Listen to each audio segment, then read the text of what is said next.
गुलाबाच्या फुलाप्रमाणे जगता आलं पाहिजे, काट्यात राहून सुगंध अबाधित ठेवता आला पाहिजे. अरे लोक निंदा द्वेष करतीलच, पण आपल्या मनातलं प्रेम कमी होता कामा नये. श्री स्वामी समर्थ. राईड विथ ऋषी या यूट्यूब चॅनलमध्ये हा कोकणचा वाटाड्या तुम्हा सर्वांचे मनापासून स्वागत करतो. मित्र हो, आजच कोकणात आलो आणि आज स्वामींच्या मठात जाण्याचा योग प्राप्त झाला आहे. मालवण धुरीवाडा येथे कुरण या गावात. मित्र हो, श्री स्वामी समर्थांच्या अनेक लीला आहेत आणि यातून आपल्याला भरपूर काही शिकायला मिळते. तसेच या मठासमोरच एक मारुती मंदिराची रचना अत्यंत शोभिवंत असून त्यामध्ये जवळजवळ 2 ते 2.5 फूट उंच हनुमानाची मूर्ती आहे. मूर्तीचे मुख व मंदिराचे द्वार पूर्व दिशेला असल्याने सूर्याची किरणे थेट त्या मूर्तीवर पडतात. किती छान असं निसर्गमय दृश्य आपल्याला पाहायला भेटत आहे समोर.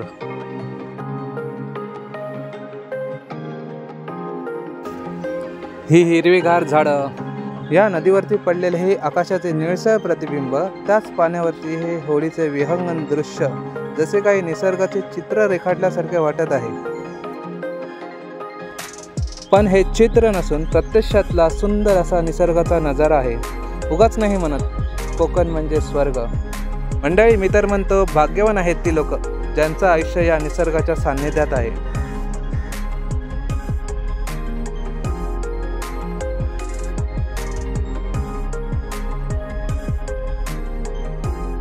तसेच सलग सुट्ट्यांमुळे राज्याच्या विविध भागातील पर्यटक सध्या कोकणात दाखल झाले असून कोकणची ही मस्त हिरवाई हिरवळ पर्यटकांचं मन मोहित करत आहे. कोकणचे पर्यटन हे शांत आणि सुरक्षित असल्याने नेहमीच समृद्ध समजले जाते.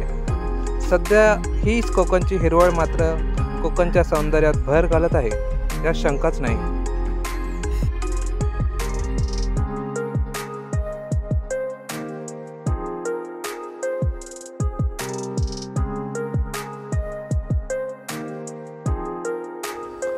अवधूत चिंतनम श्री गुरुदेव दत्त. अक्कलकोट श्री स्वामी समर्थ महाराज की जय. अवधूत चिंतनम श्री गुरुदेव दत्त. अक्कलकोट श्री स्वामी समर्थ महाराज की जय.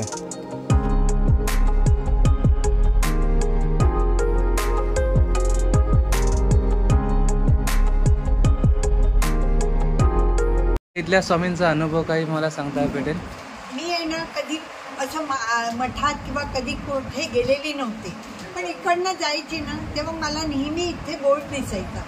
तो बोर्ड बघून मला असं वाटलं आपण एक बघूयाचं खरं काय आहे म्हणून, आणि मी आले. त्या बोर्डवर काय लिहिलं होतं?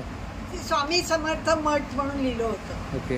तर म्हटलं बघूया ना आपण, म्हणून मी आले. पण मी आले ना तेव्हा मला मी जेव्हा स्वामींच्या डोळ्यात बघितलं ना तेव्हा मला कळलं की नाही, हीच मूर्ती मला स्वप्नात दिसत होती आणि तिथे मी खेचली गेली. मला ताई स्वतःहून बोलावून घेतली आणि मला इतका अनुभव चांगला आलेला आहे. माझं चांगलं होत गेलं. मी फक्त स्वामींना एवढंच म्हटलं, तुम्ही जे कराल ते ठीक, बाकी आम्हाला काही नको, तुमचा फक्त आशीर्वाद हवा. त्यांच्या कृपेने आजपर्यंत आमचं खूप चांगलं. स्वामींच्या मठाची ज्यांनी स्थापना केली ते रवींद्र धामापूरकर काका आपल्याला भेटलेले आहेत. त्या काकांना काही प्रश्न आपण विचारूया. काका, या मठाची प्रचिती तुम्हाला कशी आली? हा अतिशय जागृत मठ आहे, प्रासादिक तर आहे, निसर्गाच्या सान्निध्यात आहे आणि इथे प्रत्यक्ष स्वामींचं वास्तव्य आहे. आमचाही अनुभव आहे, कुटुंबियांचा, माझा स्वतःचा आणि इतर भक्तांचाही अनुभव आहे. इथे स्वामी आहेत, बसले आहेत इथे भक्तांच्या कल्याणासाठी. याचा अनुभव प्रचिती भक्तांना येत असते. हा मठ कधी उभारण्यात आला? तरी 90 सालात आम्ही इथे आलो. येण्यापूर्वी स्वामींनी हे घर जुनं मातीच्या भिंतीचं छोटंसं कोकणी पद्धतीचं घर होते. समोर करपाचे कालो वगैरे खातात, ते सगळं मच्छीमार वस्ती आहे आसपासची. म्हणजे कोळी वस्ती आहे या साईडला? कोळी वस्ती आहे मच्छीमार. तर त्यांच्यापैकी धोंडी गोवेकर नावाचे एक गृहस्थ होते, ह्या घरात राहायचे पूर्वी. ते दत्तभक्त होते गुरुचरित्राची पारायणं वगैरे असं करायचे. दर गुरुवारी दत्त महाराजांची आरती करायचे, लोक यायचे. त्यांना काही उपासना केल्यामुळे काही सिद्धी प्राप्त झाली होती. त्या सिद्धीच्या जोरावर ते भविष्य वगैरे सांगायचे. म्हणून कोणाची अंगठी हरवली तर अमक्या माडाच्या मुळात पडली आहे, तिथे जाऊन बघा तुम्हाला दिसेल, हे असं सांगायचे ते. किंवा गुरु कोणाची हरवली तो पुढच्या दिशेला आहे, केव्हा मिळतील वगैरे अशा काही प्रश्नांची उत्तर करून द्यायची. त्याच्यामुळे इथे लोक यायचे. नंतर ते मुंबईला गेले नोकरीच्या निमित्त आणि मग तिथेच राहिले ते. मग हे घर बंद होतं. मी टोपीवार हायस्कूलला शिक्षक होतो. हायस्कूलला ज्युनियर कॉलेजला शिकवायचो आणि तिकडे तारकर्लीवर राहायचो आम्ही. तारकर्लीच्या आसपास शिवाजी महाराजांचा पुतळा आहे ना, पुतळा, त्या पुतळ्याच्या आसपास राहायचो आम्ही. पण ते मुलं, छोटी मुलगा मुलगी पुतणी होती आणि इतर काही मुलं होती माझ्या नातेवाईकांची, ती त्यांना शाळेत आणून सोड हे कर वगैरे हे खूप धावपळ व्हायची. मलाही हायस्कूलचं ज्युनियर कॉलेजचं काम करताना धावपळ व्हायची, लांब पडायचं ते. म्हणून आम्ही स्वामींना साकडं घालतो आणि स्वामींची आम्ही पूर्वीपासून भक्त आहोत. ती भक्ती कशी लागली ते सांगतो मी तुम्हाला. हिराबाई आंबे नावाच्या एक कीर्तनकार होत्या. त्या धामापूरला कीर्तन करायला यायच्या. कीर्तनकार होत्या उत्तम. सौरवनाथ आंबे यांच्या 7वे वंशज त्या. कीर्तन करून झाल्यानंतर मग काही दिवस आमच्याकडे राहायला यायच्या विश्रांतीसाठी. म्हणून त्यावेळी आम्ही देऊळवाड्यात राहत होतो, मालवणच्या त्या देऊळवाडीच्या भागात. मग तिथे महिना राहायच्या त्या. त्या कैवल्याश्वर स्वामींच्या शिष्या. कैवल्याश्वर स्वामी वामन महाराज घाणेकरांचे शिष्य आणि ते वामन महाराज बाळाप्पा स्वामींचे जे पट्ट शिष्य, अंतरंग शिष्य बाळाप्पा महाराज त्यांचे शिष्य होते. म्हणजे ही अक्कलकोट स्वामींची डायरेक्ट परंपरा आहे. त्या परंपरेतल्या ज्या होत्या त्यांच्यामुळे आम्हाला या स्वामी समर्थांच्या भक्तीचं या मठाची प्रचिती आली हे करून. त्याच्यामुळे ते आमच्याकडे येत असल्यामुळे त्या पुण्यतिथीचा उत्सव साजरा करायचा. मग दरवर्षी आम्ही त्या ब्रह्मीभूत झाल्यानंतर समाधी घेतल्यानंतर तो उत्सव आम्ही सुरू ठेवला हळूहळू हे करून. जिथे राहत असू भाड्याने तिथे आम्ही करायचो. त्या ह्याला तारकर्लीच्या जवळपास राहायचो. ती जागाही छोटी होती. कुठेतरी जागा द्या मला व्यवस्थित म्हणून त्याला साकडं घालून घ्यायचो. मग एक दिवशी आमच्या पूजेचा फोटो होता. त्या फोटोच्या समोर बहिणीला दृष्टांत झाला, स्वप्न दृष्टांत. त्या फोटोसमोर ती बसली आहे. आम्ही त्या फोटोतून प्रकट झाले आणि कुठेतरी चालायला लागले. तिला उत्सुकता वाटली म्हणून ती चालायला लागली यांच्या मागून. पण स्वामींचं चालणं हे त्यांचं इतरांचं धावणं होतं. आम्ही चालत होते आणि ती बहीण त्यांच्या मागून धावत होती. अशी धावत त्यांच्या मागून येत होती. स्वामी ह्या जुनं जे घर होतं इथल्या ह्या घराच्या अगोदरचं घर, त्या घराच्या समोर उभे राहिले कमरे हात घेऊन आणि म्हणाले, हे घर हे मी आहे, इथे तुम्ही राहा. समोर गडगा दिसतो ना, तो बोल्डरचा असा गडगा होता, पलीकडे दिसतो ना तसं असं चिऱ्याचा गडगा होता. चिऱ्याचा गडगा होता. बोल्डर असतात बघा, असे धोंडे असतात. त्या गडग्यावर उडी मारून गेले आणि आले आणि म्हणाले, इथे तुम्हाला कोणी त्रास दिला तर मला सांगा. मग अदृश्य झाले. त्याच्यानंतर 4 महिने गेले ह्या दृष्टांत, स्वप्न दृष्टांत झाल्यानंतर. मग इथला एक रस्ता तिथे त्या एका मठात राहत होतो आम्ही. कबीरबंदी मठ होता. मग त्या मठात येऊन ते बसायचे, नाटकाचं दिग्दर्शन करायला जायचे. जाधववाडा नावाचं तिथे हे आहे, वाडी आहे. तिथे रामदासांचं मंदिर आहे. दासनवमीला तिथे मोठा उत्सव होतो. त्या उत्सवाला ते नाटक करायची मंडळी, जाधव मंडळी. त्या नाटकाला दिग्दर्शन करायला इथले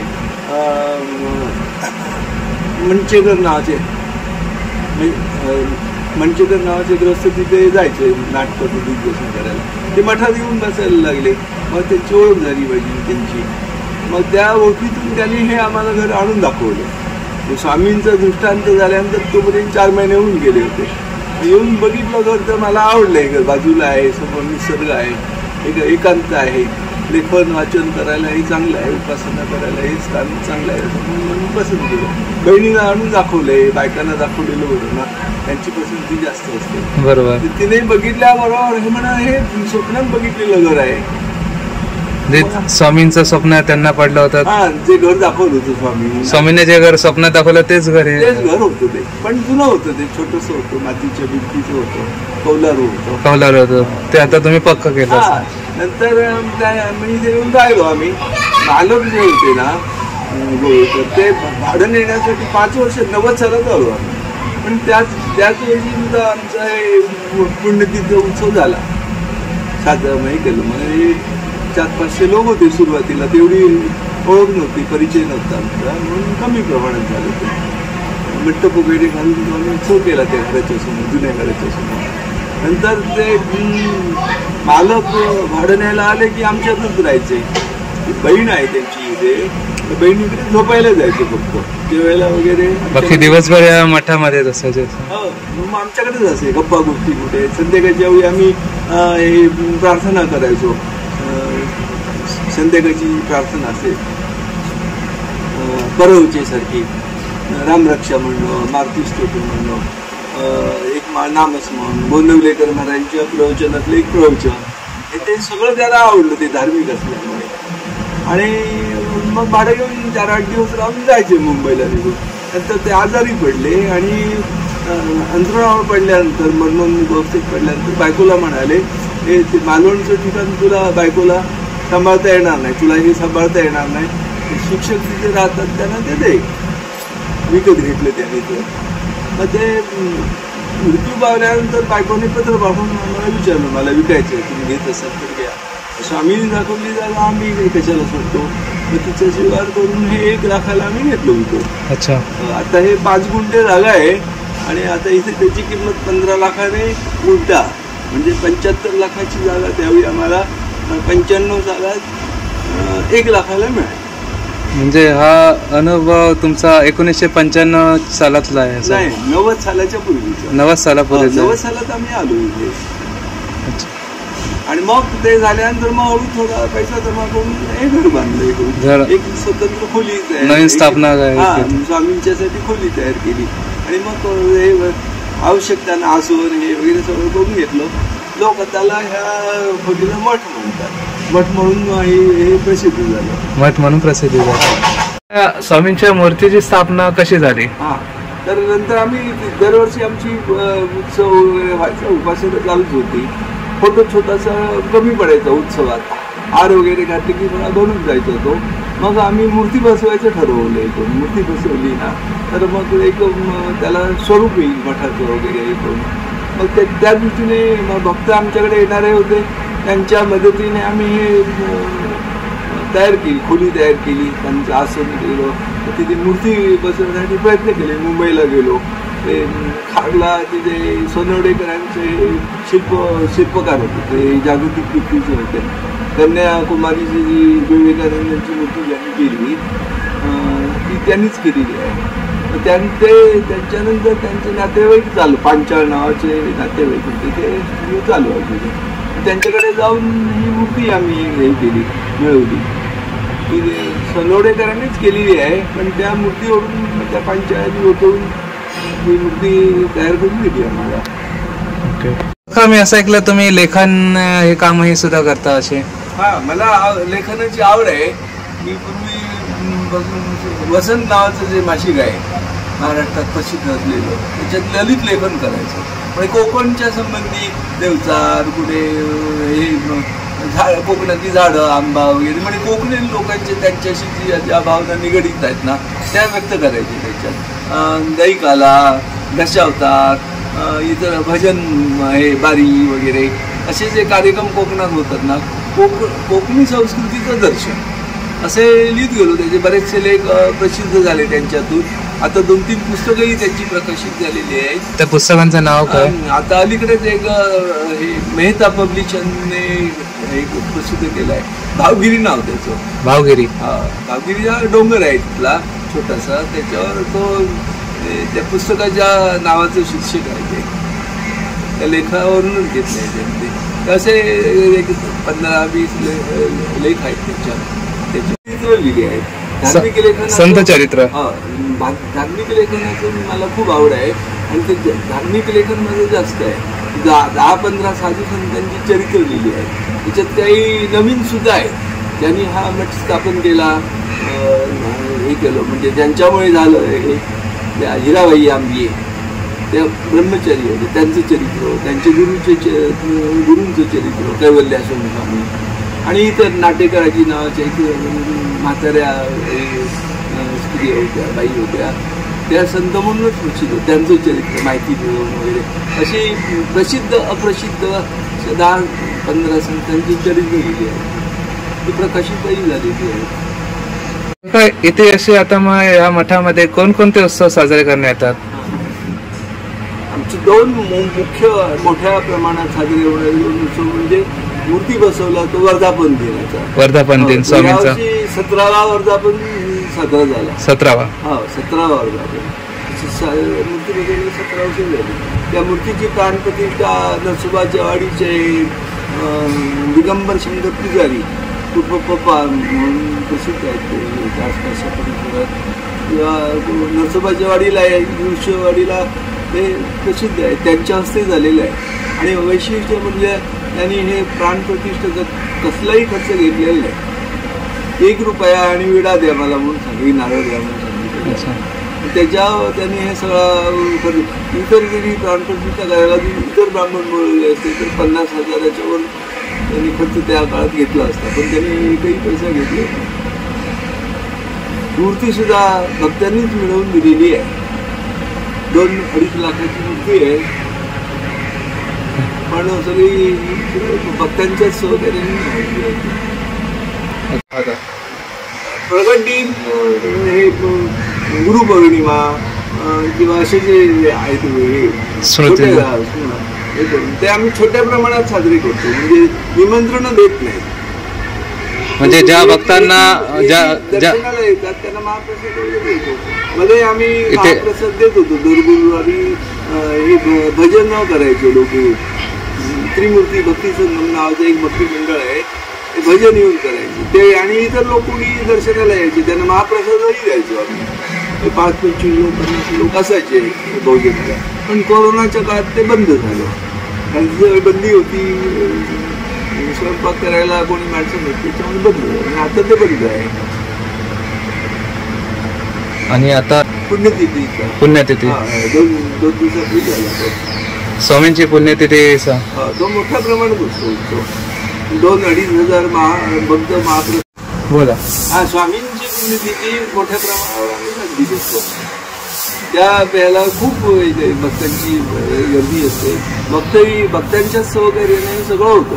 आम्ही कोणाकडे मागत नाही, देणगी मागत नाही, पावती पुस्तक नाही, कारण हा आमचं मत खाजगी स्वरूपाचं आहे, ट्रस्ट नाही आमचं, म्हणजे पावती पुस्तक आहे, कोणाकडे आम्ही मागत नाही. तरी सगळे लोक धान्य कुठे सकुशीने म्हणजे लोक सकुशीने आणून देतात सगळे, त्याच्यातून हे सगळं होतं. म्हणजे महाप्रसाद हे सगळं होऊन जातं. आर्थिक स्वरूपात सुद्धा मदत करतात, वस्तुरूपाने मदत करतात. आणि तो कसा करतो आम्ही, आदल्या दिवशी दिवसभर रात्रभर नामस्मरण सप्तप्रहराचं, आणि मग दुसऱ्या दिवशी अभिषेक पूजा वगैरे. गोव्यातले एक रस्ते येतात नामदेव महाराज करमूरकर नावाचे, त्यांच्या स्वामींच्या संप्रदायातले ते करतात. त्याच्यानंतर मग स्वामी चरित्राची थोरातनी स्वामी चरित्रसार आम्ही त्या ग्रंथाची पारायणं करतो आम्ही सामूहिक. त्या पारायणाला पूर्वी त्या पारायणाला शेकडो लोक असायचे.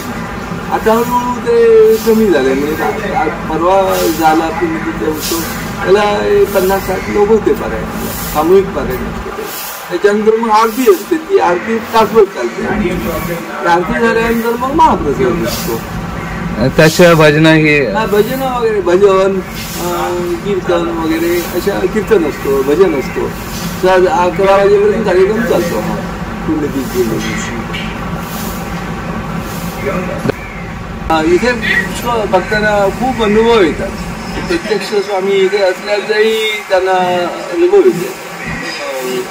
इथे एक इंजिनियर झालेले ग्रस्त आले नातेवाईकांचे, सांगलीचे एक ग्रस्त होते. ते इंटरव्ह्यू देऊन आले होते. इथे आल्यानंतर त्यांना त्या गेटवर आल्यानंतर जाफराच्या फुलाचा सुगंध सुटला आणि हळू गरबागारात येईपर्यंत तो सुगंध दाटत गेला, खूप वेळ झाला, दाट स्वरूपात यायला लागला. मग ते सगळं बघून ते खुश झाले. नमस्कार करून ते पायरी उतरत होते तेवढ्यात त्यांना फोन आला. ते इंटरव्ह्यू घेऊन आले होते की तुमची आम्ही नेमणूक केलेली आहे. अशा तऱ्हेचे खूप अनुभव येतात. म्हणजे स्वप्नदृष्टांतात मी इथे आहे म्हणून सांगतात.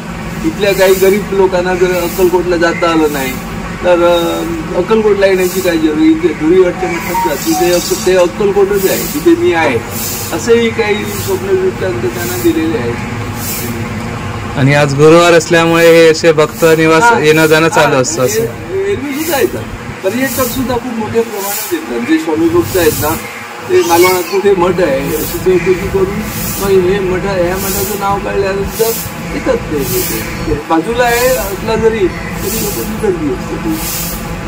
आणि आम्ही कसली अपेक्षा करत नाही, बुवाबाजीचा कसलाही प्रकार नाही. कारण घाल अमुक वगैरे पूजा अर्चा करणं, उपासना करणं, येणाऱ्या गोष्टी तीर्थप्रसाद देणं, एवढंच आम्ही काम करतो. बाकी कसली कामं नाही करत. म्हणजे लोक जेवढ्या श्रद्धेने येतात त्याचं हो, त्याच्यामुळे इथे या मठाला लोकांच्या मनात श्रद्धास्थान म्हणून महत्व मिळालं. त्यांचा अनुभव येतो. असे पुष्कळ अनुभव आहेत. त्याच्यापैकी एक अनुभव थोडक्यात सांगतो. इथे केळकर असं कोणी भक्त आहेत, मला नीट आता नाव आठवत नाही. त्यांच्या आजोबा पणजोबांनी स्वामींचा मठ स्थापन केलेला होता. त्या मठात त्यांची उपासना वगैरे चालते. आता तो मोठ्या प्रमाणात हे मठ प्रसिद्धीला आलेला आहे. तर त्यांच्या ह्या भक्त मंडळींनी काही गाण्याच्या कॅसेटी केलेल्या आहेत. तर त्या विक्रीसाठी प्रत्येक मठात ते कॅसेटी घेऊन गेले आणि ते विक्रीला ठेवले. पण इथे सुद्धा आमच्या ह्या मठात आलेच ते. आणि मला सांगितलं त्यांनी काय हे कसं आहे वगैरे. मी म्हटलं मी इथले आम्ही काय वस्तू वगैरे विकत नाही, पण तुम्ही ठेवलात तर आम्ही त्याचे आलेले तुमचे परत करू. पण त्यांचे जे नातू काय पडतो कोणी आले होते ते समोर बसले होते खुर्चीवर. ते स्वामीकडे एकटक बघत होते. 5-10 मिनिटं झाल्यानंतर त्यांच्या डोळ्यातून घळघळ अश्रू यायला लागले. मला उत्सुकता म्हणून मी विचारलं नंतर त्यांना तुम्हाला अश्रू अनावर कसे झाले, काय त्याचं कारण काय, कसला भाव एक मला प्राप्त झाला. तर ते म्हणाले ही मूर्ती अशीच मूर्ती, हीच मूर्ती माझ्या स्वप्नात वारंवार येते. आणि मग ती कुठच्या मठात आहे हे बघण्याकरता मी महाराष्ट्रातल्या सगळ्या मठांनी फिरलो, पण कुठेही मला अशी मूर्ती दिसली नाही. ती जी मूर्ती मला दिसते स्वप्नात ती इथे आहे. ते मला हे सगळं हे बघून आठवून मला धन्यवाद काका. ही सगळी माहिती तुम्ही आम्हाला दिल्याबद्दल तुमचे खूप खूप आभार. स्कूलचे प्राचार्य इथे योगायोगाने आले आहेत, श्री स्वामी समर्थ. तर तेही त्यांचं काही अनुभव आपल्याला व्यक्त करत आहेत. नमस्कार. नमस्कार. स्वामींची मी एक आर्टिस्ट आहे आणि स्वामींची आत्तापर्यंत भरपूर पेंटिंग केलेली आहे. आता पेंटिंग करताना जे माझे 1-2-3 अनुभव असे आहेत की मध्ये मी कोणालाही पेंटिंगचा चार्ट सांगत नाही, कारण मला स्वामींना विकून पैसे कमवायचे नाही आहेत. आणि त्यामुळे मी फक्त त्यांना सांगतो मटेरियल खर्च एवढा असतो, त्याने दिला तर ठीक, नाहीतर तो पण ते काही देत नाही. त्यांना त्यांच्या इच्छेनुसार जसं पाहिजे ते खुश होतील अशा पद्धतीत त्यांना चित्र काढून देतो. आता चित्र काढत असताना म्हणजे जे पेंटिंग करत असताना दिवसभरात 3 काळ आहे, शुभ काळ, राहू काळ आणि अशुभ काळ. या शुभ काळमध्ये दिवसभरातल्या शुभ काळमध्येच काम करणं आणि शुभ काळमध्ये जेवढं काम केलं जातं ते सक्सेसफुली होत राहतं. इतर पेंटिंग जी करत राहतो दिवसभर कळलं त्याच्याहीपेक्षा स्वामींची पेंटिंग करत असताना आलेले अनुभव फार वेगळे असतात.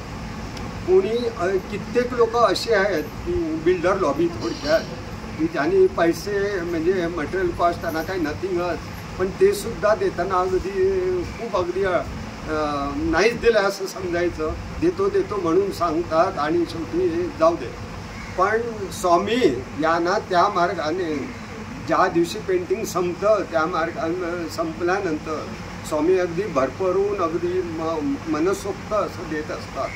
हाच खरा मोठा सगळ्यात त्यांचा चमत्कार आहे. अजून काय सांगायचं याविषयी? आणि हे जे आत्मे चित्र रेखाटले ते तुम्हीच हे केले? सगळी चित्र, कोणी अध्यात्मातली कुठचंही चित्र मी मला जे काही गोष्टी कोणी सांगितलेल्या आहेत गुरुने, तर त्याप्रमाणे सगळी मी ती सगळी चित्र चितारत असतो. ज्या दिवशी मटण मच्छी खातो त्या दिवशी काम करत नाही, दिवसभरातल्या शुभ काळमध्ये काम करतो. अजून मग काही गोष्टी आहेत ती सगळी पथ्य पाळून मी सगळी पेंटिंग करत असतो. का तर समोरच्या व्यक्तींना त्याचा चांगला अनुभव आला पाहिजे हा माझा उद्देश असतो. कळलं? कोणीतरी मला सांगितलेलं आहे की समोरच्याचं काम झालं पाहिजे, तो आपल्या पेंटिंगला सांगून जाणार की बाबा माझं हे काम झालं पाहिजे, आणि तोच दृष्टिकोन मी डोळ्यासमोर ठेवतो आणि त्याप्रमाणे मी माझी पेंटिंग करत असतो. अजूनही पेंटिंग चालू आहे, कार्यरत आहे, कळलं की ना. आणि याच पद्धतीतून मी पुढे जाणार. मला पैशापेक्षा दुसऱ्याचं काम होणं हे सगळ्यात फार महत्त्वाचं आहे, हे मी तत्व मानतो. असे स्वामींची अशी पेंटिंग करता करता तुम्हाला काही वेगळा असा अनुभव कधी? वेगळा अनुभव म्हणजे की मला असे काही जे म्हणजे काही वेगळी जाणीव अशी? वेगळी जाणीव म्हणण्यापेक्षा मला आतापर्यंत स्टेट अवॉर्ड 3 वेळा मिळालं होतं. 3 वेळा स्टेट अवॉर्ड महाराष्ट्र राज्याचं माझ्या पेंटिंगना 3 वेळा अवॉर्ड मिळाले. 3 वेळा मिळाल्यानंतर तो त्या कॅटेगरीतून बाद होतो. मी एक दुसऱ्या कॅटेगरीमध्ये एक पेंटिंग द्यायचा विचार केला, कळलं की ना. आणि तो केला तर मला त्याच दिवशी मला दृष्टांत झाला की आपल्या पेंटिंगला अवॉर्ड मिळाला आहे. आणि त्याच्या अगोदर स्वामींचं पेंटिंग करून संपलेलं होतं. हा सगळ्यात एक महत्त्वाचा मुद्दा. त्याच्यानंतर एक पेंटिंग करत होतो जे बिल्डर लॉबीचं, ते बिल्डर लॉबीचं पेंटिंग करून संपलं आणि सही झाली आणि दरवाजामध्ये बेल वाजली. बेल वाजल्यानंतर मला एक जी व्यक्ती आली ती अशी, माझ्या भावाची मर्डर दुबईमध्ये झाली होती आणि त्याचं सगळं जे काय ड्यूज होते ते ड्यूज आता त्याचं लग्न झालं असं त्यांनी दाखवलं होतं, पण त्याचं लग्न झालेलंच नव्हतं, कळलं. आणि ते दरवाजावर ती बेल वाजली आणि त्यांनी सांगितलं की आम्ही LICच्या ऑफिसमधून आलेलो आहोत आणि उद्या तुम्हाला अमुक ठिकाणी बोलवलेलं आहे त्यांच्या ऑफिसमध्ये. मी नेक्स्ट डेला त्याप्रमाणे तिकडे गेल्यानंतर सगळं त्यांनी माझं सगळं ऐकून घेतलं वगैरे, सगळ्या गोष्टी झाल्या. आणि त्याने आम्हाला सांगितलं तुम्हाला इथे यायला कोणी सांगितलं? मी सांगितलं तुमचा तर माणूस काल घरी आला होता, तो येऊन मला सांगून गेला अमुक अमुक ठिकाणी तुमच्या भावात हे झालेली आहे, तर सगळ्या ज्या काही गोष्टी आहेत त्या तुम्ही घेऊन जा म्हणून. कळलं की नाही. आता एवढा LIC प्रॉम्प्ट आहे म्हणून मी गेलो, तर म्हणतो आमचा माणूस असा कधीही कोणी येत नाही, कळलं की नाही. असं त्यांनी चक्क शब्दाचं. मग आता कोण आलं होतं म्हटलं तुमचा पिऊन आला असेल, कोण तुमचा दुसरा कोणतरी एजंट आला. कोणीही आमच्या अशी कधी येत नसतात, कळलं की ना. आता ही तर फार मोठा मिरॅकल आहे माझ्या बाबतीत घडलेलं. मग आता कोण आलं होतं? स्वामीच तर होते, दुसरं कोण होतं? कोणी नव्हतं. जे काय मिळायचं होतं ते सगळ्या गोष्टी स्वामींनी मिळवून दिलं, बस संपलं. स्वामींची प्रचिती होती. स्वामींची प्रचिती याच्या पद्धतीने. धन्यवाद, तुम्ही तुमचे अनुभव शेअर केल्याबद्दल. श्री स्वामी समर्थ. श्री स्वामी समर्थ. काका भेटलेले आहेत, सावंत काका. ते आपले काही अनुभव व्यक्त करत आहेत आपल्याशी स्वामींचे. काका नमस्कार. मी दिंडोरीपर्यंत श्री स्वामी समर्थ दिंडोरीपर्यंत मी सेवेकर आहे आणि मुंबईला मी घाटकोपर ठाणे घोडबंदर रोडचं मी केंद्र चालवतो आणि लोकांना मार्गदर्शन करणं. दिंडोरीपर्यंत स्वामीचा हा मार्ग प्रचार माध्यम करण्याचं कार्य गुरुकृपेने माझ्यावरती सोपवलेलं आहे. आता सध्या मालवणमध्ये माझ्या मुलीने जागा घेतल्यामुळे मी तिकडे राहायला आलो आणि त्या तिथे भरड नाक्यावरती एक स्वामींचा वैयक्तिक मोठा आहे, तिथे आम्ही जात येत असतो. तर तिथे गेल्यानंतर एक दिवशी मला तिथे एक व्यक्ती आली आणि सांगितलं की तुम्ही इथे तुम्ही धुरीवाड्यामध्ये श्रीकृष्ण मंदिरच्या इथे स्वामींचं मठ आहे तिथे जा. हां, ते त्या व्यक्तीला मी विचारलं आपण कोण वगैरे हे विचारता. मी पाठमोड झाल्यावर ती व्यक्ती ती निघून गेली. मी म्हटलं असं काय म्हणजे नक्कीच म्हटलं काय मी एवढी 3 वर्ष राहून सुद्धा मला हा मठ माहिती नव्हता, पण एका व्यक्तीने सांगितल्यामुळे मी तिथे गेलो आणि तिथे मी रिक्षा केली डायरेक्ट मी धुरी मठामध्ये आलो. आणि ह्या मठामध्ये आणि या आज धुरेवाडा इथला मठ, ह्या मठात स्वामीच्या मठात आणि खूप आल्यावर एवढा मला प्रसन्न वाटलं इथे आल्यावर. आणि तिथे रवींद्र गुरुजी तिथे होते, त्या मठाचे मठाधीश, त्यांच्या ताब्यामध्ये हा मठ आहे, त्यांचा वैयक्तिक आहे. अरे त्यांना मी भेटलो, त्यांना नमस्कार केला आणि त्यांना मी सांगितलं की मी दिंडोरीचा प्रतिनिधी आहे आणि त्यामुळे आणि त्यांनी मला माझं अभिनंदन केलं. आणि दिंडोरीपर्यंत असल्यामुळे त्यांनी दिंडोरीपर्यंतची त्यांना माहिती आहे. दिंडोरीपर्यंत मार्ग हा काय, स्वामींचाच मार्ग हा भक्ती प्रसारक लोकांना अंधश्रद्धामध्ये न ठेवता की अंधश्रद्धेमध्ये न उठता प्रसार प्रचारामध्ये मंत्रतंत्रामधून आपली दुःख कशी दूर करावी या मार्गामध्ये सांगितली जातात. आणि प्रश्नोत्तरामार्फत सगळ्यांचे प्रश्न सोडवले जातात आणि लोकांना सेवा दिली जाते. आणि त्यामुळे सतत तुम्हाला स्वामींचं पाठबळ सतत तुम्हाला मिळते. आणि आज माझ्यापाठी संपूर्ण स्वामींचं पाठबळ असल्यामुळे मी माझ्या मुंबईपासून मालवणला येऊन सुद्धा मला संपूर्ण पाठबळ स्वामींचं मिळालं आहे. आणि ह्या जागेमध्ये पूर्ण कॉस्मिक पॉवर आहे हे मला जाणवलं इथे आल्यानंतर. आणि इथे आल्यानंतर मी केव्हा येताना मला बाहेर जर मी आता तरी मला आत्ताचीच गोष्ट की मी आज बाहेर निघालो, मला रिक्षा नव्हती, काही नव्हतं. तेवढ्यात एक मोटरसायकलवाले म्हणाले कुठे जातात, तर म्हटलं मी धुरीवाड्यावर आलो. त्याला ते जस्ट कामावरून आले, त्यांनी गाडी उभी केली आणि मला इथे आणून सोडलं. म्हणजे स्वामींचे संपूर्ण स्टेरिंग स्वामी भक्तांचं आपल्या हातामध्ये येतात, संपूर्ण स्वामींचं संभाळ स्वामी करतात. एवढी स्वामीच्या मध्ये सगळा गुरुबद्दल काय सांगू मी आता, गुरुबद्दल भरपूर सांगण्यासारखं आहे. त्यामुळे सांगू तेवढं कमी आहे, सांगू तेवढं कमीच आहे. त्यामुळे इथे येऊन मी आरतीच्या निमित्ताने येथील लोकांना ते मार्गदर्शन करण्याचं मी आज जवळजवळ 1 वर्ष झालं मी तिथे प्रयत्न करतो. गेल्या गुरुपौर्णिमेचा संपूर्ण कार्यक्रम मी त्यांच्याकडून करून घेतला. गुरुपद घेण्याची पद्धत काय आहे, शास्त्रोक्त पद्धत काय ती त्यांना शिकवली. आणि इथे येणारे सगळी सेवेकरी सुद्धा मनोभावी सेवा करणारे आहेत. त्यामुळे त्यांच्या आयुष्यात हा चांगला हो आणि त्यांचं हो आणि चांगलं हो आणि हा दिंडोरी प्रसाद मार्गाचा प्रसार इथे हो ही सदिच्छा. धन्यवाद काका. धन्यवाद. मित्र, आपल्याला इथे अजून एक स्वामी भक्त आपल्याला भेटले आहेत, ते त्यांचा अनुभव आपल्याला शेअर करत आहेत. तुमचं नाव? सातार्डेकर. आधी यायची वेळ कशी आहे, उशिरा काम वगैरे करून माझं संपूर्ण गॅरेज वगैरे बंद करून इकडे मठात आल्यानंतर माझं दररोजचं असं स्वामींबरोबर बोलणं काय असतं की दिवसभराचं काय झालेलं ते मी स्वामींना सांगतो. आज स्वामी हे करतो, आज स्वामी ते करतो, आज असं झालं. म्हणजे ज्या दिवसाच्या घडामोडी घडतात ते तुम्ही सगळ्या स्वामींना सांगता, शेअर करता. त्यावेळी काय होतं की सहज या मठात ती मूर्तीचे एखादा म्हणजे भोई हरल्यासारखी होते, की एखादा पायाचा अंगठा हरल्यासारखं होतं. असं काही नाही काही स्वामी तुम्ही हे करून देतात. ते स्वामी याची तुम्हाला जाणीव करून देतात, भिऊ नकोस मी तुझ्या पाठीशी आहे. स्वामी. थँक्यू दादा, तुम्ही तुमचे अनुभव शेअर केल्याबद्दल. तुमचे काही? आपल्याला इथे अजून एक आपले भक्त निवास स्वामींचे भेटले आहेत, ते त्यांचा अनुभव आपल्याला शेअर करत आहेत. तुमचं नाव? माझं नाव अजय गोपीनाथ मालवणकर. ओके. राहायला मुंबईला असतो, पण आता सध्या मी मालवणामध्येच आहे. या मठाबद्दल सांगायचं म्हणजे भरपूर सारे अनुभूती आहेत. म्हणजे जेव्हा जेव्हा काही प्रॉब्लेम्स होतात तेव्हा स्वामीला येऊन सांगितले ते प्रॉब्लेम नक्की सॉल्व्ह होणार हे माहिती नसते. आणि तसेच लोक आपल्या संपर्कात येतात आणि तो प्रॉब्लेम सॉल्व्ह होतो. म्हणजे स्वामीच ते घडून आणतात. म्हणजे आपल्याला ज्या वस्तू हव्या आहेत त्या व्यवस्थित त्या मार्गाने स्वामी तो मार्ग दाखवतात आणि तिथपर्यंत आपण पोचतोच. आणि सबुरी आणि शब्द जो आहे साईबाबांचा तोच आपण इकडे फॉलो केला पाहिजे की श्रद्धा आणि सबुरी तेच. म्हणजे तुम्ही विश्वास ठेवा, कामं तुमची होणार आणि फक्त तुमची एक श्रद्धा पाहिजे गुरुवरती आणि ती निसिम पाहिजे, म्हणजे अटूट पाहिजे. ती विकट प्रसंग असतो, तुम्हाला त्याच्यावरचा मार्ग दिसणार आणि every problems will come with an opportunity. तो स्वामींचा एक आहे, म्हणजे प्रॉब्लेम जरी आले लाईफमध्ये त्याच्यामध्ये एक काहीतरी तुम्हाला एक अपॉर्च्युनिटी असणार ती तुम्हाला ते शोधून देणार. तेच गुरुतत्व आहे ॲक्च्युली सांगायचं. Okay, thank you. Okay, thank you.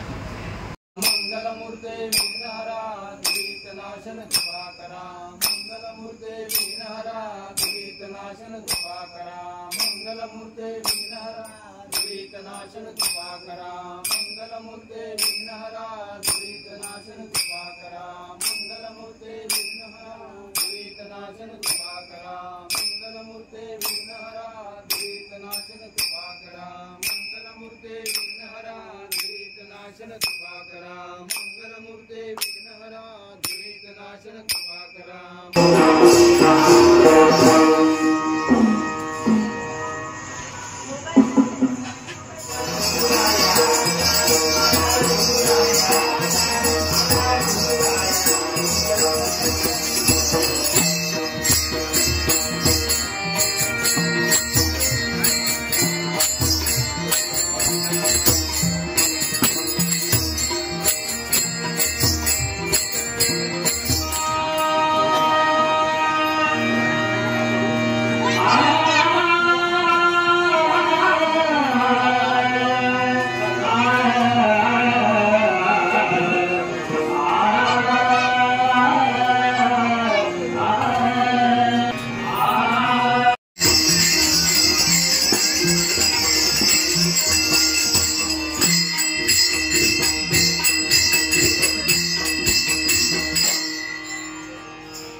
मित्रहो,